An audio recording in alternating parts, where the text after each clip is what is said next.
जय हिंद साथियों, मैं आकाश चौहान। आप देख रहे हैं ताज़ा न्यूज़ 99 यूपी।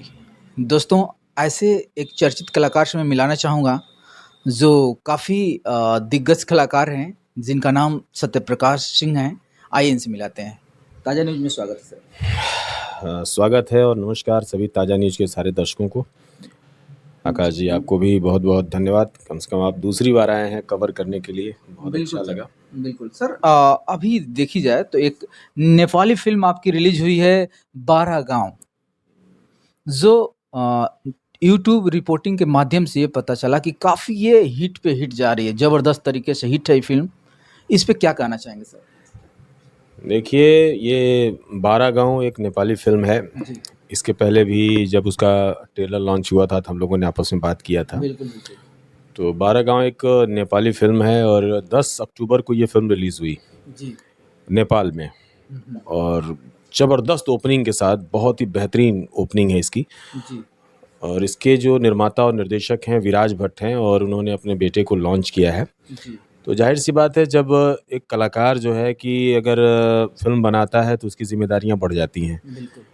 और जिस हिसाब से उन्होंने प्रमोट किया अपने बेटे को, जिस हिसाब से मीडिया का सहारा लिया, लोगों का सहारा लिया और हर थिएटर तक वो पहुँच रहे हैं। आज तीसरा दिन है, कलेक्शन बहुत अच्छा है उसका। अच्छा। तो उसका असर पड़ा है। जी, और बिल्कुल ये चाहिए भी कि जो भी फ़िल्म निर्माता हो, चाहे अपने कलाकार को लेके जैसे भी सिनेमा हॉल तक जाएगा तो दर्शकों पर उसका बहुत अच्छा असर पड़ता है।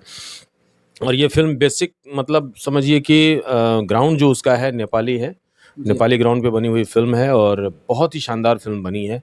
और मैं भी यूट्यूब के माध्यम से देख रहा हूँ सारी चीज़ों को, मेरी बात भी हुई है सारे लोगों से। बहुत ही अच्छा, बहुत पब्लिक उसको पसंद कर रही है। बहुत अच्छा लग रहा है कि मतलब एक हमारे देश की भाषा से बाहर की एक भाषा की फ़िल्म मैं किया और बहुत अच्छा लग रहा है मुझे। जी, जी।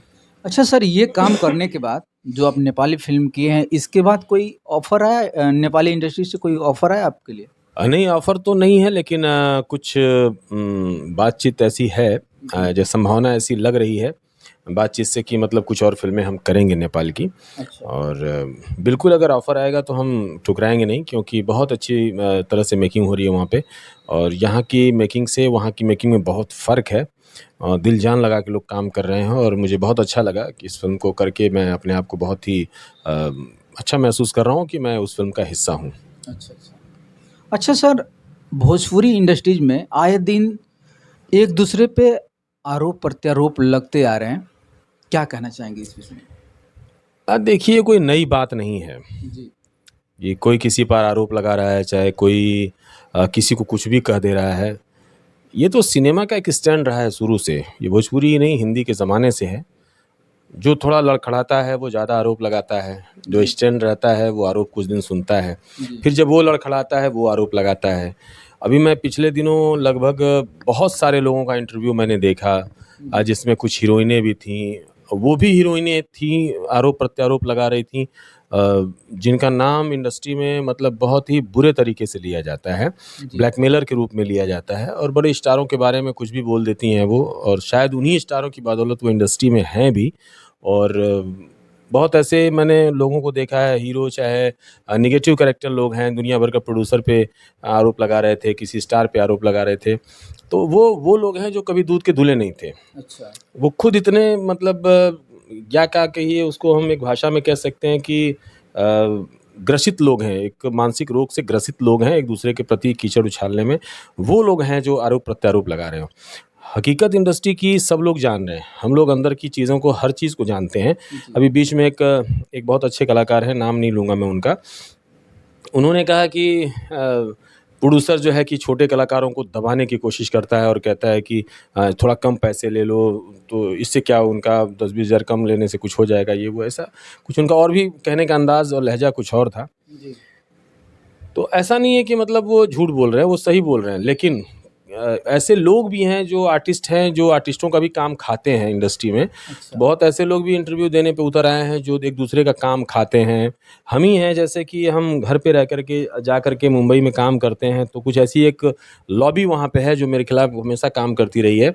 जो हमेशा कहती रही कि अरे उसको घर से बुला के क्यों काम देते हैं आप लोग, डायरेक्टर को, प्रोड्यूसर को। डायरेक्ट उन लोगों ने बोला है। अच्छा। बहुत ऐसे लोगों ने बोला है। तो वो आजकल वो लोग भी इंटरव्यू दे रहे हैं जो दूसरे का काम खाते हैं। आजकल वो लोग भी इंटरव्यू दे रहे हैं और भड़ास अपनी निकाल रहे हैं जो एडिटिंग डाइनिंग टेबल पे बैठ के अपने साथी कलाकार का बढ़िया अगर उनका प्रोफाइल आ गया, बढ़िया उनका क्लोज लग गया, अगर बढ़िया उनका शॉट लग गया तो उस शॉट को कटवा करके ना वाइड में लगवाते हैं। वो लोग भी आजकल इंटरव्यू दे रहे हैं। अच्छा। और वो हीरोइनें भी इंटरव्यू दे रही हैं जो मतलब किसी के साथ रिलेशन में रह करके उन्हीं को गाली दे रही हैं। कुछ हीरो भी ऐसे हैं आर्टिस्ट जो, मत कहिए, इतना छीछालेदर मचा के रखा है इन लोगों ने ना, सिर्फ अपनी पब्लिसिटी स्टैंड के लिए और पैसे के लिए। तो ये लोग ना जाने क्या क्या कर जाएं, भगवान जाने।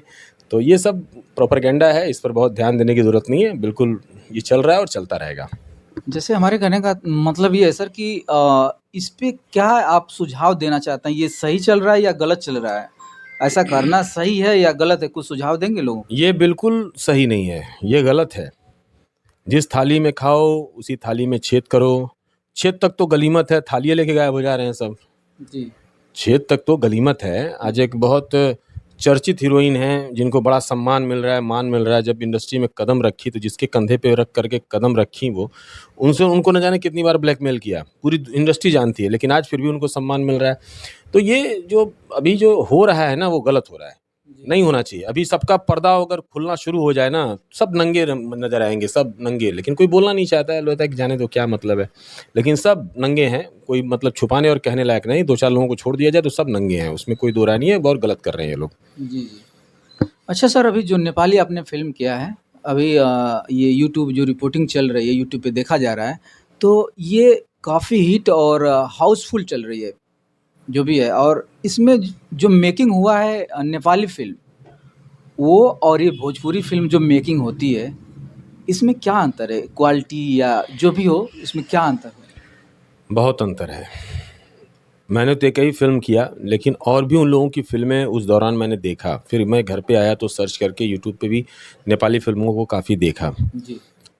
तो जो मैंने किया काम 12 गाँव, जबकि विराज भट्ट यहाँ के भोजपुरी इंडस्ट्री के हीरो रहे हैं बिल्कुल। और समीर भट्ट अपने बेटे को उन्होंने लॉन्च किया है।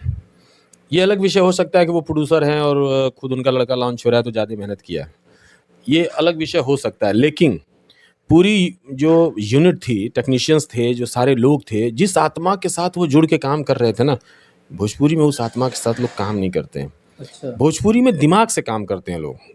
किसको डाउन करना है, किसको उठाना है, किसको दबाना है, किसको क्या करना है। अगर कोई योग्य कलाकार है तो उसके पीछे 25 लोग पड़े रहेंगे। तो उसमें दिक्कत है कि वहाँ पे ये सब होता होगा, लेकिन मुझे दिखा नहीं। अगर दिखता तो सिनेमा में दिखता वो चीज़, लेकिन सिनेमा में ऐसा कुछ दिखा नहीं। जो जिस कैरेक्टर में फिट था उसको उन्होंने कास्ट किया।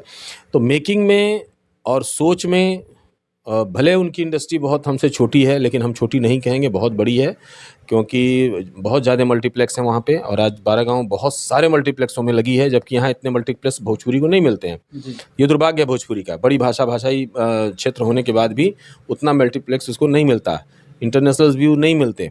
लेकिन वहाँ पे मैं देख रहा हूँ नेपाल की ही फिल्में हैं, लेकिन भोजपुरी के बजट से काफ़ी बड़ी फिल्में हैं और अपने को रिकवरी कर ले रही हैं। जी। और यहाँ की हालत, बड़े बड़े स्टार हैं, उनकी फिल्में नहीं बिक रही हैं।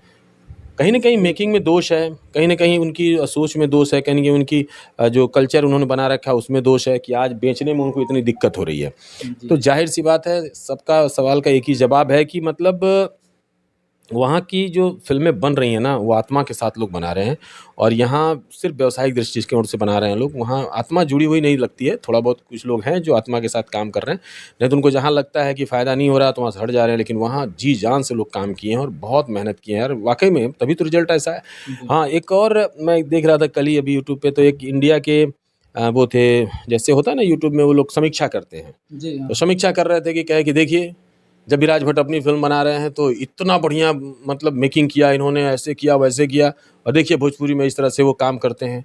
अरे भाई, तो विराज भट्ट ने अगर किसी प्रोड्यूसर को, किसी डायरेक्टर को कहा होगा, राय दिया होगा अगर कि नहीं आप ऐसे काम करिए, अगर उस डायरेक्टर प्रोड्यूसर ने उनको इग्नोर किया होगा तो वो रिज़ल्ट आया है।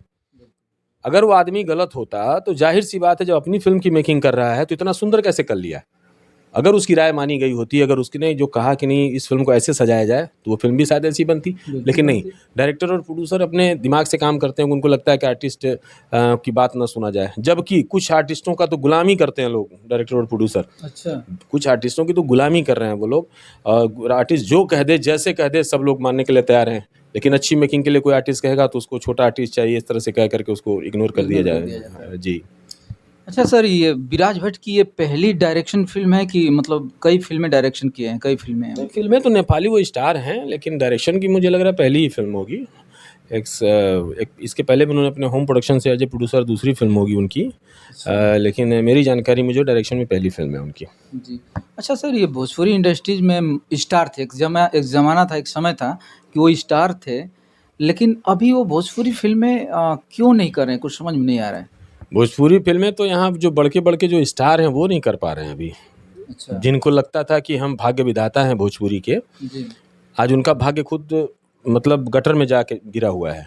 अच्छा। और आज अगर नाचने गाने वाला स्टेज ना रहे ना, तो जी। उनके आज घर पे खाने के लिए लाले पड़ जाएँगे। अच्छा। आज तो भोजपुरी इंडस्ट्री ने ऐसा कमाल किया है कि मतलब छोटे आर्टिस्टों को इतना आगे कर दिया है कि, और जो बहुत दिग्गज अपने आप को बहुत मतलब अहंकार में चूर लोग थे ना, जी। आज उनके पास काम नहीं है ना फ़िल्में हैं।